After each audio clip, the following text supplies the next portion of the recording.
It's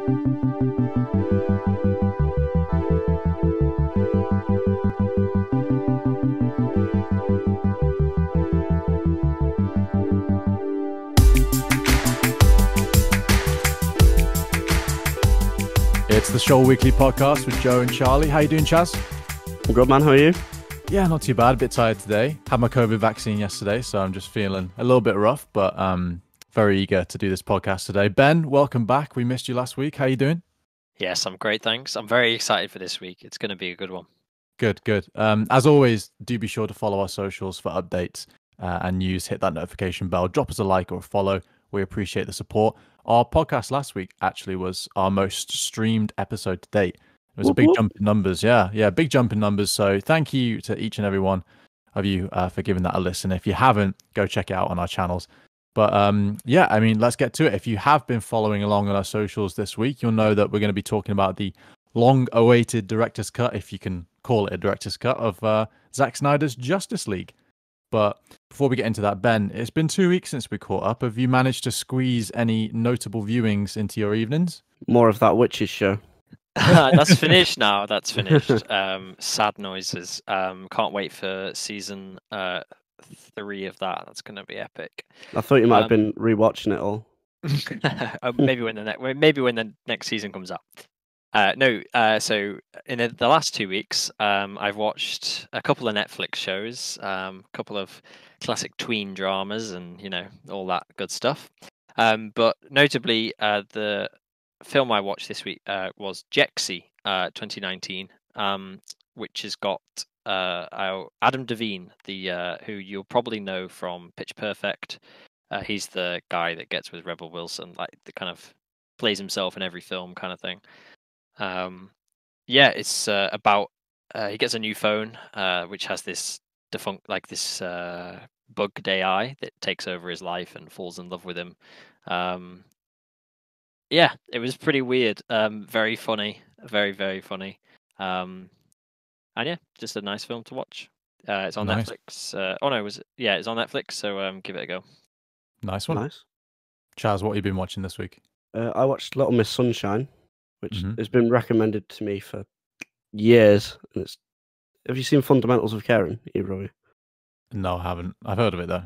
It's a bit like that. This family go on a road trip to. I know in Fundamentals of Caring he's ill, but in this one they want their daughter to compete in a beauty pageant, and it's about they're a bit of a dysfunctional family, and it's pretty funny. It's got Steve Carell in it. I wasn't all a hype. Didn't really live up to it for me, but it's very nice. It's on Amazon if you want to give it a watch. I feel like there's going to be a lot of that today, like building up the hype to nothing. Yeah, for you. Yeah, definitely. What about you, Joe? What have you been watching?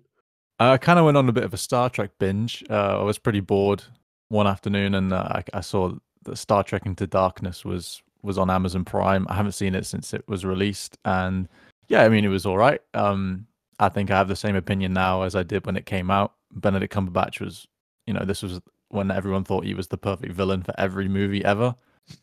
And yeah, Benedict Cumberbatch is doing Cumberbatch things in the movie, very deep, gravelly voice and staring intently. But yeah, no, it's good fun. I think those films in general, the new Star Trek trilogy, there's nothing wrong with them really. I think they're pretty good. I did actually manage to catch Raya and the Last Dragon, which is a Disney Plus original. Was supposed to hit cinemas, but it's the latest Disney animation. It's pretty good. I think it plays it very safe because it takes a lot of inspiration from a lot of cultures from throughout history and across the world. But because it's set in this completely different realm, like it's not Earth, they can get away with it being quite stylized. So the buildings are clearly very Cambodian, and Raya dresses like almost like Mulan, Right. but then there's a lot of Central American kind of inspiration. It's a very good, very safe Disney flick. There's nothing special about it, but yeah, it's if you've got kids, it's a great one to stick on. I think they love it. It teaches you about trust and friendship, all that good stuff. But yeah, it's good. Check it out on Disney Plus if you can. Yeah, so obviously we're talking about Zack Snyder's Justice League. Before I ask you guys what you think about it, I think the biggest question I always get from people who I talk to about the film is, what is the Snyder Cut, and how is it any different from what we saw back in November 2017? Do you guys want to know the story, like how the film got to where it got? Sure, give us a little update on that. Yeah. Well, obviously, it's the third film in Zack Snyder's DC. I suppose it's been dubbed the Snyderverse. Of course, it has, because very self-indulgent title there. But I'm going to try and make this story as short as I can. But it is sort of 5 years of behind-the-scenes stuff. But essentially, shortly after the success of Man of Steel, Chris Terrio was hired to rewrite Justice League. He'd also rewrote Batman versus Superman to sort of align with Warner Brothers' plans to have this big, large, shared universe to compete with Disney and Marvel. They announced loads of spin-offs like Wonder Woman, Aquaman, all of that. Zack Snyder had the director's chair for all 3 films, but you can sort of tell over the 3 films that his vision began to slip through his fingers. Christopher Nolan actually supported Zack as producer for the first film, and then he was executive producer for Dawn of Justice. But yeah, unfortunately, even Nolan couldn't really hold back the Warner Brothers execs by the time the third film came around. So sort of throughout late 2016, early 2017, Zack Snyder began to have all the foundations of his direction really dismantled. So his cinematographer, Larry Fong, was replaced. And then the 2 big names, which I'm probably going to be mentioning a lot, is Jeff Johns and John Berg, who were directly from the board of Warner Brothers itself. They stepped in as producers and sort of booting Nolan out of the picture. But anyway, Jeff Johns served as the chief creative officer for DC from 2010 until 2018. He's got a really great history of a great career of writing comics for both DC and Marvel. And he also produced that god-awful Ryan Reynolds Green Lantern film in 2011. Right. I don't think we need to be reminded of that.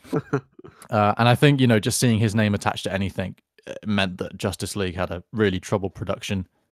It was reported that the rewrites that Jeff Johns they caused a lot of issues with Chris Terrio and Warner Brothers, and Warner Brothers was really unsatisfied how the film was shaping up, because if you've seen Man of Steel and Batman v Superman: Dawn of Justice, it's they're quite they're, in my opinion, they're great films, but they received quite a lot of negative reception, due to very moody films, aren't yeah, they? they're definitely not your Avengers films at all. Zack was forced to cut Batman v Superman by 30 minutes in order for it to get a PG-13 or 12 rating. Yeah, and that just caused massive plot holes and pacing issues. So thankfully, if you want to check out his full vision, you can check out the Ultimate Edition, which clocks in at 3 hours, and it largely fixes the film, but it does bump it up to an R-rated 15 plus. But yeah, essentially, the CEO of Warner Brothers demanded that Justice League be under 2 hours, and that Joss Whedon would step in as director, pretty much firing Zack. So it was, there's quite a lot of bullying going on. It coincided with a personal tragedy for Zack Snyder because he lost his daughter to suicide. It's not confirmed whether he was fired or not, but it's not hard to imagine how, all these strings were pulled for his immediate replacement. So he stepped down from directorial duties, and in July 2017, the film went through 2 months of really rigorous reshoots in London and LA, with Warner Brothers putting like 25 million into them, which is, it's a lot. It bumped up the budget for the film to 300 million. And then the result that we got was Justice League. November 2017, it had a 2-hour runtime, really bad cinematography, noticeable reshoots with really glaring continuity errors. Like, the characters are wearing the same outfits, but you can tell that they've been remade. There's, really bad CGI. The infamous Superman's CGI'd face, because at the time he was shooting Mission Impossible, so he had to have a mustache for that, and his contract said he wasn't allowed to get rid of it. So if you watch the 2017 cut, his lip does not move in human ways. It's really weird. And then, of course, Hans Zimmer's really popular soundtrack and all of his motifs that he established in Man of Steel and Dawn of Justice, they're completely gone. He was replaced by Danny Elfman, who incorporated, really weirdly, he brought John Williams' classic Superman theme and then Danny Elfman's own Batman theme from the 1980s, and it felt really disconnected. To see Cavill's Superman to the theme of the Superman from the 1970s and 80s. So and that was it really. The film bombed, lost Warner Brothers $100 million. You know, you wrote that on the. I know, yeah. It's $100. I was like, that's not a lot. Yeah. Fair play. In my notes here, I've got it lost Warner Brothers $100, which I don't think is going to be a massive issue for them. Obviously, now we're talking about Zack Snyder's Justice League. The time between the original Justice League and this version, that's another equally long story. But the long and the short of it is, in 2018, Warner Brothers was acquired by AT&T. It's a big American conglomerate. And they happen to also own HBO and obviously its related streaming services. Thankfully, Jeff Johns was fired from DC in the merger, and it's been revealed that he was quite a bully towards Zack and the cast and crew of Justice League. Ray Fisher, who plays Cyborg in the film, he had his role pretty much completely cut from the original one. He's just there as like a supporting character, like this member of the team who doesn't say a thing. And he confessed that his treatment on set by Jeff and Joss Whedon was really unacceptable. And now there's this massive investigation into Joss Whedon being like a misogynist and a bully, because people from like Buffy the Vampire Slayer have come forward slating him as well. So yeah, long story short, new management, and the memory of Whedon and Johns like soon became a pretty distant memory. So online support for Snyder to release his version of the film began to stir. There was hashtag restore the Snyderverse or release the Snyder Cut trending on Twitter for years. And then he then eventually did admit that his original cut existed. And in May 2020, they announced that HBO Max would be releasing the Snyder Cut. It's a brand new cut with updated CGI, restored cut characters, 4-hour runtime, which we'll talk about. And then obviously Hans Zimmer's motifs reinstated by the up-and-coming composer Junkie XL. Hans Zimmer couldn't come back himself because he was busy with Dune. But yeah, he's worked closely with Junkie XL, I think, on numerous occasions. Didn't he do the Dark Knight Rises? And yeah, didn't they do?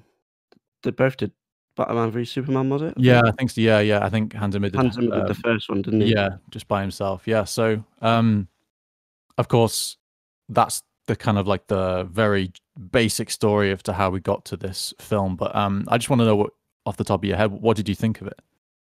You know what? I quite enjoyed it. It was an interesting experience because I think glaringly 4 hours is gonna. I think unless you're a really hardened film watcher, 4 hours is quite a long time to sit still and be fully concentrating on it. So I definitely enjoyed it more than I thought I was going to. Like the story flows nicely. I think, clearly with 4 hours, with so much time to play with,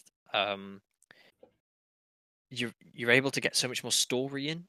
So a lot of the scenes flowed really, really nicely into each other. Sometimes probably too slow. I think we're quite used to having quite quick-paced modern films. And this definitely went a little bit the other way, and some of it was kind of very, very step by step, and told you everything you needed to know rather than let you assume things, which I think modern cinema tends to do a little bit more. But it was nice. Really enjoyed it. There was definitely, I suppose we'll probably talk about it a little bit more, but artistically, I think the visuals of the film, it was very Zack Snyder. It had a bit of almost like a sheen to it, like kind of a hyper realistic look. A sexy film. Yeah, sexy, like, very, very moody colors, very the kind of the gold, the lightning, the special effects kind of pop in and you really notice them. And to be honest, I thoroughly enjoyed it. It felt more like a superhero film than I would say most of your Avengers films, because I think they try to make them really realistic, and I think this was just kind of going above and beyond that. So really enjoyable. I enjoyed it. That's probably the bottom line. I'm sensing Charlie's opinion. I just didn't care. I just really, really didn't care at all. It just bored me, really. Yeah. I don't know. And maybe it's because I haven't really invested in the previous films. I just like the bad guy was so shit.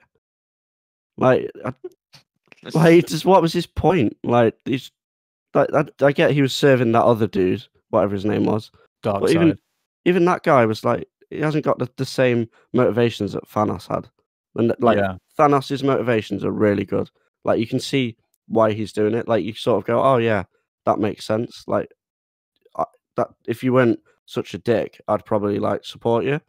But man, I don't know. And I think 4 it hours. was, yeah. 4 hours. I think that the villain. I think it's very different from Thanos because Thanos was obviously trying to kind of solve the question of the universe, which was there's a finite amount of resources in space, so I'm gonna make sure that everybody can like at least everyone will have representation. Like whole races, nobody needs to go extinct or anything like that. But the cost of it is I'm gonna kill everyone. Like I'm gonna kill half of everyone. But to you make can it sort of happen. see his reasoning behind that. Like it makes Yeah, sense. there's like a twisted, Yeah, very logic to it. almost like he's trying to do good because he doesn't want what happened to him, and he can't live with his own failure, so he wants to like force that on everyone else. Yeah, But exactly. I think with the DC, and I mean, obviously Green Lantern everyone knows it's such a pretty awful film. I mean, despite it kind of being a bad film, I actually enjoyed Green Lantern mainly for the story it was trying to tell and the universe it was trying to bring in. Because there's quite a few references, isn't there, throughout this Justice League film to the Green Lanterns. Yeah. And we actually even see some footage of 5,000 years ago when they We see a originally lantern, fought. yeah. Exactly, there's a lantern, and he kind of gets his ass kicked, which is interesting. But it's there, and there's when Steppenwolf, when the main villain, kind of basically comes to Earth and starts his invasion, he's like, he quite clearly says, "There's no lantern, there is no protector of this planet," and it's kind of like a glimpse. He's obviously, essentially in the film, he's trying to gain redemption by conquering this planet, because he's obviously been cast out by the guy he serves or whatever, and we see almost like this glimpse into the larger universe, which is this hundreds of thousands of worlds. Like one of the other servants of this Dark Lord, I can't remember the guy's name. The Dark One, isn't it? Yeah, he says. Dark side. Yeah, Dark Side. You still owe Dark Side 50,000 worlds. So it's almost like this, and he uses the line multiverse, and so they've got loads of different universes, loads and loads of different worlds, and it's almost like this huge galactic event. And I think that's what Green Lantern tried and failed to give us. So for me, when I was watching it and seeing that, yes, it kind of in that film, he felt like quite a weak villain because he was totally OP basically until Superman showed up. I've got comments about Superman as well. Yeah, we'll talk about Superman in a minute. Yeah, that's the whole thing. My question that triggered from watching this and seeing all these references dropped in is, if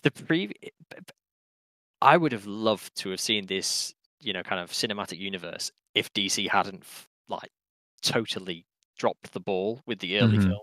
If they'd been able to get the momentum and the funding and the popularity of the MCU, for example, I just think it would be an incredible storyline. And I think obviously the comics give us a lot of that. That's the original source material, but it's almost like what could have been, and I kind of like that. It's kind of a bit quite a lot of hope there, and you can let your imagination run away with it. So I kind of liked that, but I will give you I'll definitely give you your point. He was quite a weak villain, wasn't he? Yeah, there's just no motivations behind him in my eyes. You should see the 2017 version. Is it even worse? Yeah. Oh, it's horrendous. And I think that for me, that's the bottom line. I'm talking to you both about the film. Ben, you've seen the 2017 version. Charlie, you haven't. No. So I think that what I really enjoyed about watching this version is, and one of the reasons why I didn't mind the long runtime, is that in the back of my mind, I always had this other level to my viewing experience, which was that I was comparing the two versions instead of just going into the story.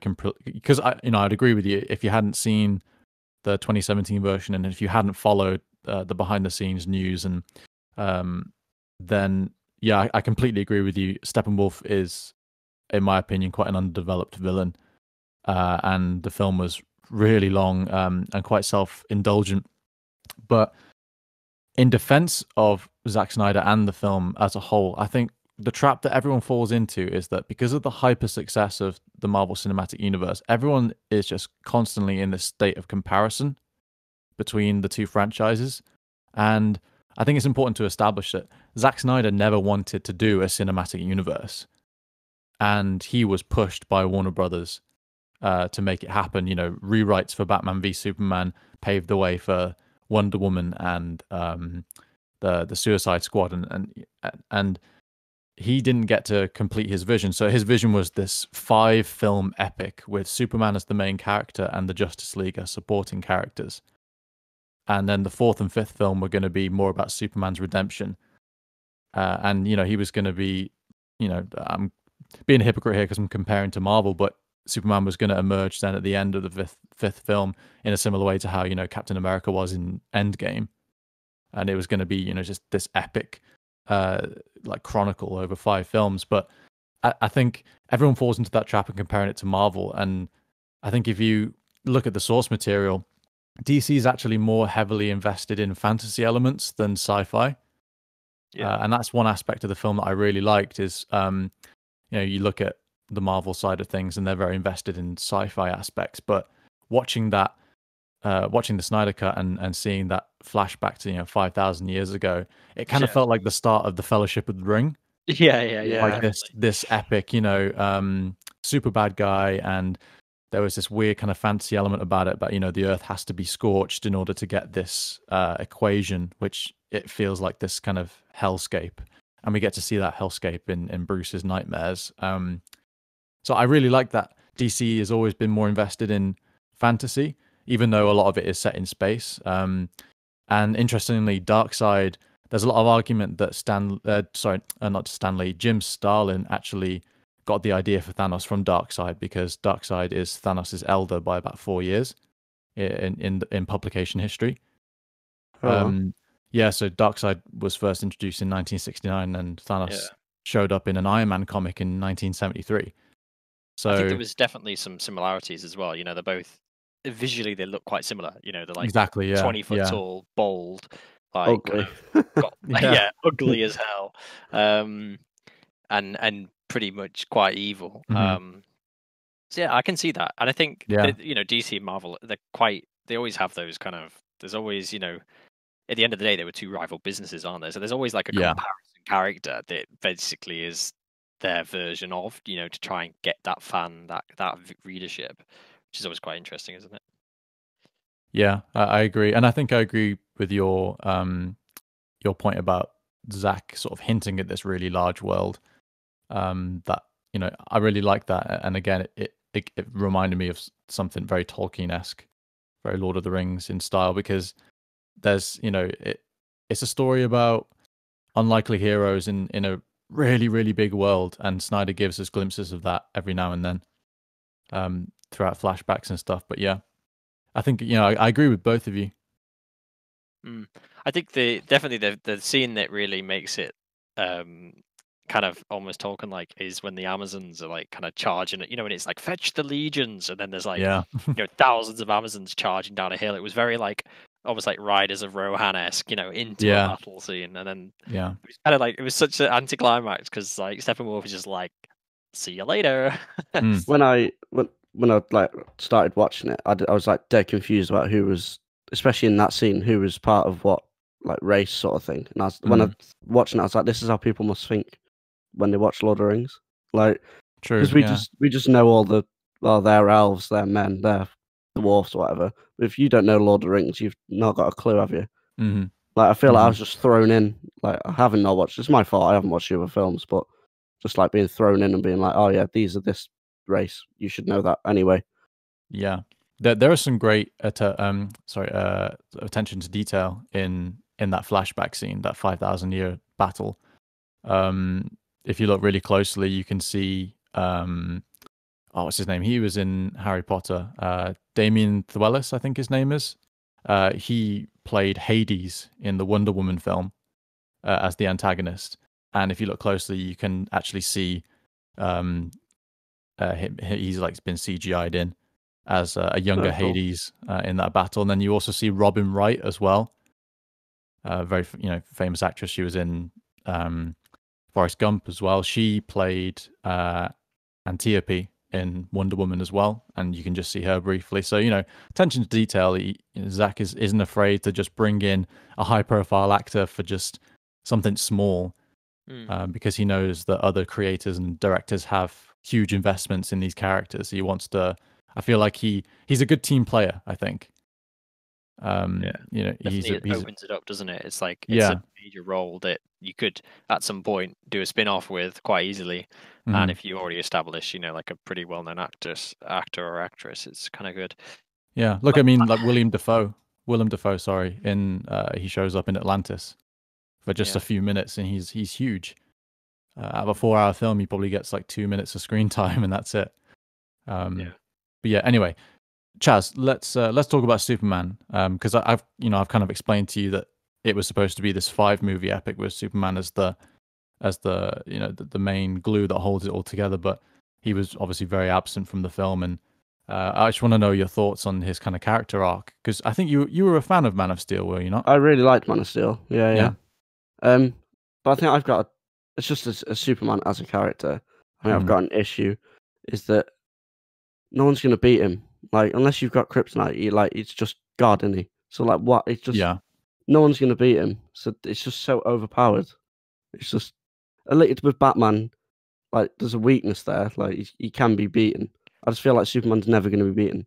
That's what just irks me. I quite liked though how the film, like, I mean, obviously, I think you may have to have watched Batman versus Superman, but the whole thing is, yes, he can't be beaten, but the question is he good or evil? And it's almost like his battle isn't really against anything else, because nothing really can beat him. It's just against himself. It's in his head. Will he be good or bad? And obviously, Batman's nightmares. Like, the whole premise behind Batman versus Superman is Batman gets these nightmares like, oh my God, Superman's gonna enslave humanity and like kill us all. So I need to try and take him down. And then obviously from that, the whole thing blows up in their faces, and they realize that essentially by trying to kill him, he's going to trigger Superman to just be like, yeah, screw it, I'm not going to protect you guys anymore, I'm going to like enslave you. And I think this film, that the main issue I had with this film, that the one thing that really just was like completely not spoiled it, but I was just like, really, like, did it need this, was the epilogue. And the Joker bit, I was like, you are ramming this down our throats. Exactly. First of all, we got the Joker for some reason. There was so much story. It was like, obviously it was a vision of the future, and it was a nightmare in Batman's dream, But all of a sudden, like, Amber Heard's like, kind of like, I want revenge for Arthur, like Aquaman. Hang on a second, where the hell's Aquaman gone? And why is it turns out why has Superman killed him? And then it's like, it was just so like horrible. Like, it was they'd done all this foreshadowing about this greater universe and like the future events and stuff, and then all of a sudden it was like, poof, this is like, and even they kind of broke the fourth wall a little bit, didn't they? Joker was like, I wonder how many multiverses like you've messed up in, like yada yada yada, and it was like, well, I mean, in defense of that, again, as I mentioned before, DC is much more heavily invested in its multiverse than Marvel is. And again, Marvel got the idea for a multiverse from DC back in the 80s. So if you go on like a DC Comics wiki, you'll actually find out, that they're so invested in the multiverse that they have a map that they print in most of their comics. Wow. Of, like, well, this comic is set in this main universe, and then they even aren't afraid to put labels on the films as well. So like in the comic books, you'll actually see that, this comic book is set in this universe, but the TV shows Flash and Arrow and Supergirl that are running at the moment, they're in this universe, and then Zack Snyder's universe is this one. And so they're much more, I think they've got a tighter grip on their multiverse. So I don't have an issue with that, but then in the film, like, why does the character need to be aware of that? Like, we don't, like, theatrically, I just want to enjoy this film in this universe. Give me another version of events in a couple of years in a different film, I'm totally fine with that. But it just felt so janky that the character was referencing it, like. Yeah, Well, I think so the reason for that is in the comics, the characters are very emotionally aware when a timeline is broken, because they experience, like Bruce Wayne is, they experience these dreams, and so in that, I think I watched a breakdown of the ending of the epilogue and what it all meant, and in defense of the epilogue, I enjoyed the content. It was in completely the wrong place. I would have put it in the middle when Cyborg is trying to connect to the Kryptonian ship to bring Superman back, and he has that sort of minor flash forward, Yeah, yeah, yeah. but they could have put it there, or they could have just put it anywhere else. But at the end of the film, it just felt really, really tagged on. Yeah, well, even in that scene with the Kryptonium, in the Kryptonian ship, the voice of the ship, like the AI behind the ship, is like, it's you have to. I really had to listen to hear it, but it's right at the end as he touches the box. Hmm. It's like future. What was the line? It's The something like, future is now set or yeah, something, or no, no, no, yeah, the future is changed or something. So yeah, something's oh the yeah, that was it. timeline has changed. So like, there's definitely a reference to the fact Yeah, that in that film they're aware of their own timeline. and it's because Barry didn't touch the box in time and Oh, had is to it? like reverse it. Yeah, so if you look closely, the box starts to reverse and come out of the water. Oh, I just thought that was because he was going that fast that he spent time in But yeah, space it at is. that Yeah, moment. but also that that instance in which he doesn't reach the box on time, that then Um, carries on as its own universe in which it didn't work and they didn't bring Superman back. And then the reason for the nightmare timeline that Bruce keeps dreaming about is because, again, Steppenwolf was successful in igniting the Unity, and Barry had to run faster than the speed of light in order to supercharge Cyborg to turn it off. yeah, So we saw that. again, within in one film, we've then got two instances of Flash. He's a great character, but he really messed up twice. Yeah. And he wasn't quick enough, and so those timelines are because of that.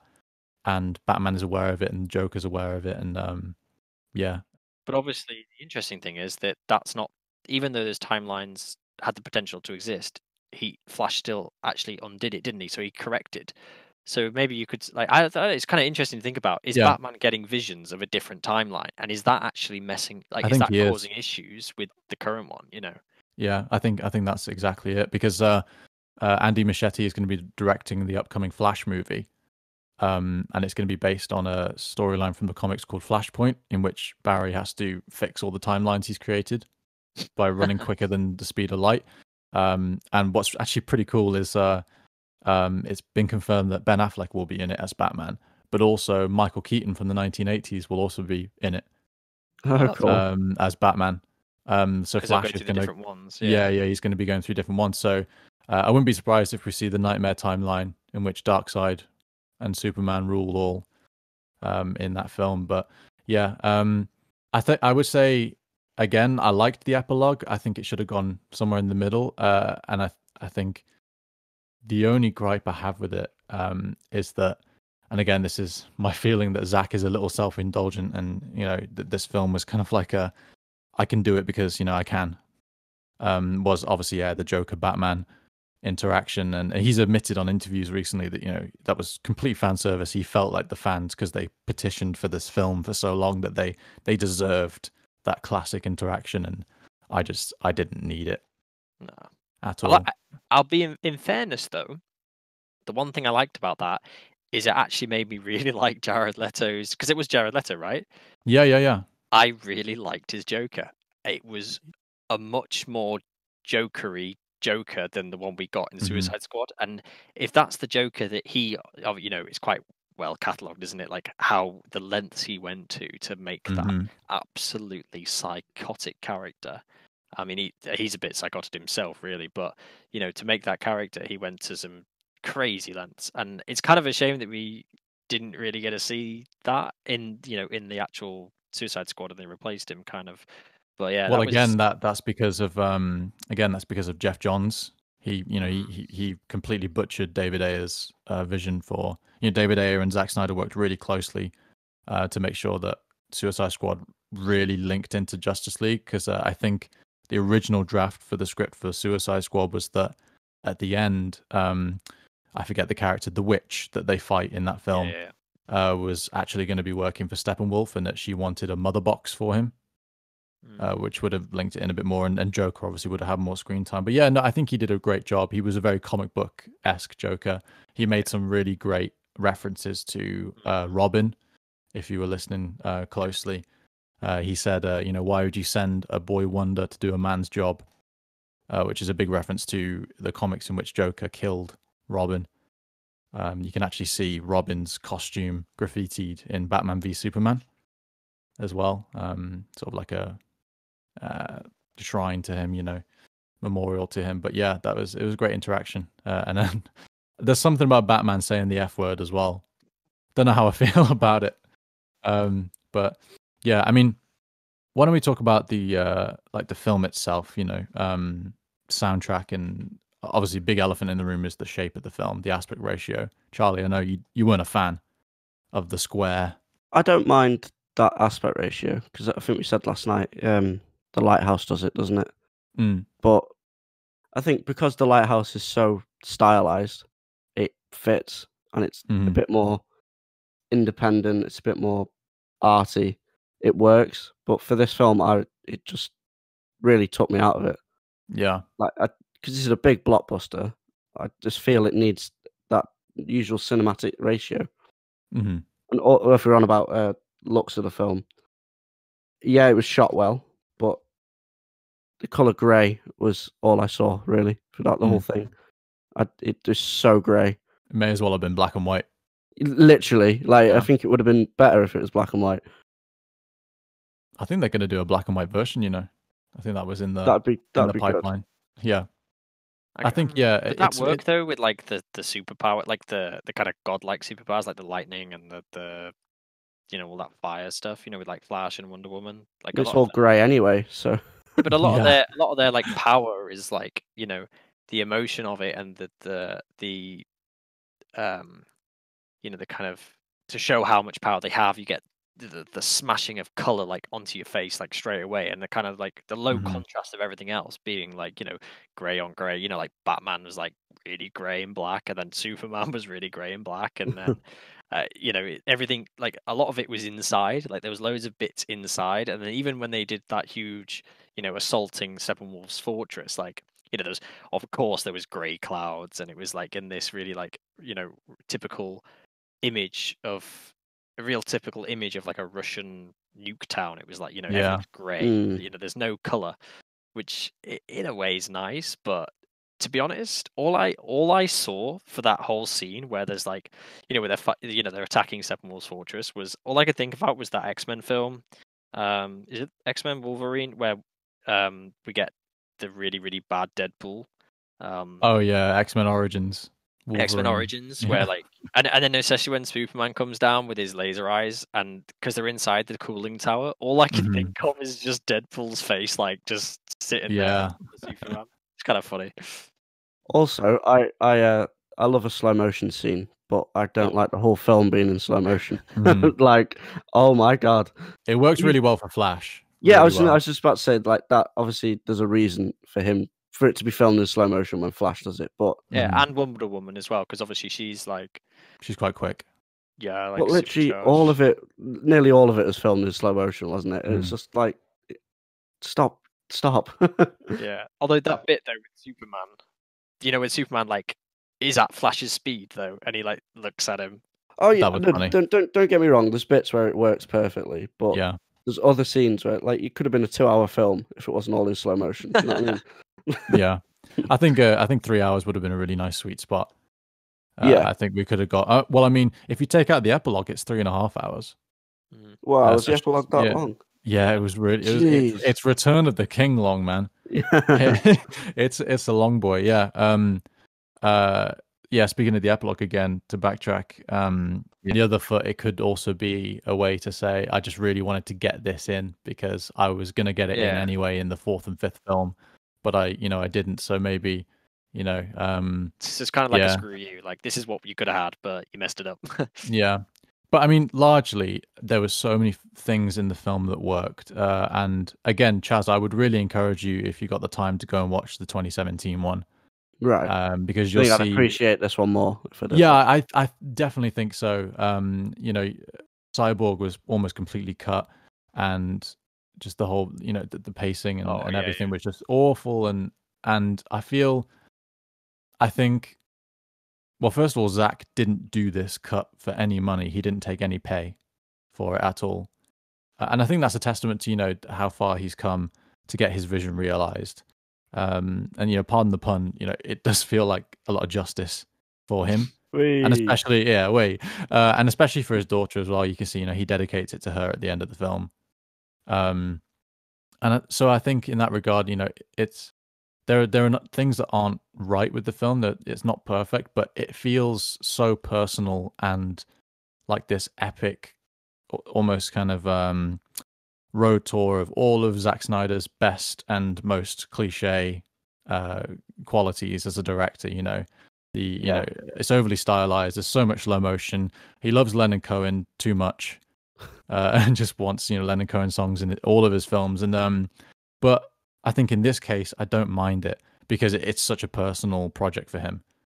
He loves moments, doesn't he? He builds his whole films around set piece moments that he knows how they're going to look. He takes it from the comics, and they work, but he just can't. I feel he can't get to that point well, and then realize it fully, and then go away from it nicely. He just has a moment that he wants in a film, and he works towards that moment. I think that's what makes him an imperfect director in terms of film and narrative, but what makes him a really good director for comic book adaptations is that there's so much slow motion in the film, but to me that just feels like he's looked at a spread in a comic book and gone, that looks so cool, I just want that to be almost like a still image on the screen, like a comic book. And most of his movies have been adaptations. 300, Watchmen, Man of Steel. There is nothing very original in his filmography. But it looks nice. It looks nice. It's the easiest way to put it. I would say he's the most successful director for bringing a comic book to life, for sure. Maybe up there with Robert Rodriguez, who did things like Sin City. Right. But I love his style and I just have to remind myself, if I am watching a Zack Snyder film and I have an issue with something that he's doing, I've just got to remind myself that he's a comic book adaptation director primarily, and in that I think he's very successful. I think my favorite thing out of the film was just how we got Cyborg. And we just got to. I thought it was incredibly well acted. For somebody that is pretty much 85% CGI. I think that was really well done. But also on a personal, just his arc was just really epic, and to actually get to see it as well and understand it, because I think there's quite a lot of the original where it's just hang on, what? Where's that come from? Who's this? He doesn't have an origin film, And actually, we got to see a lot of the personal problems behind him. He's just a kid that lost his mother, and his dad was already distant, and then his dad saved his life, but to do it, essentially created him into this monster that he thinks he is. But actually, he's insanely powerful. He's pretty much powered. He's part of Mother Box, isn't he? So he can just do everything he wants for the good, and we see that. And it's actually quite nice that in the 4-hour film, there's space for that to happen. Obviously, notwithstanding, the accusation, the whole accusations in the trial of, well, not the trial, but the investigation into why was he cut majorly out of the first film and all that. So it was nice. It was very cathartic to see how actually, to use your line, he got some justice. Absolutely. I think that's I think it's a great note to end on. That we're seeing a work of art that fulfills a director's vision. And also, like you said, it's great justice for an actor. This was his first major film role, and he said that he faced sort of racism and bullying on set, which is unacceptable. And then the reward for our patience is we get, I think, the best character arc in the movie. So so justice all around for Zack Snyder and Ray Fisher there. It's been great to talk about Justice League. I've been looking forward to this episode for a very, very long time. I think I'm going to watch the film again. Because I think it's got rewatchability, but I might do it in episodes this time. But anyway, please do sure you leave a like, hit hit that notification bell and subscribe. You can check us out on YouTube and Spotify and Google Podcasts as well. Don't forget. We'll be back next week with Gladiator. And then also some very exciting news in the run-up to our April Film Festival, where we're going to be celebrating the Academy Awards. So stay tuned for that. But as always, this has been Joe from the Shoal Weekly Podcast, Charlie and Ben. Nice to chat to you, and we'll catch you next week.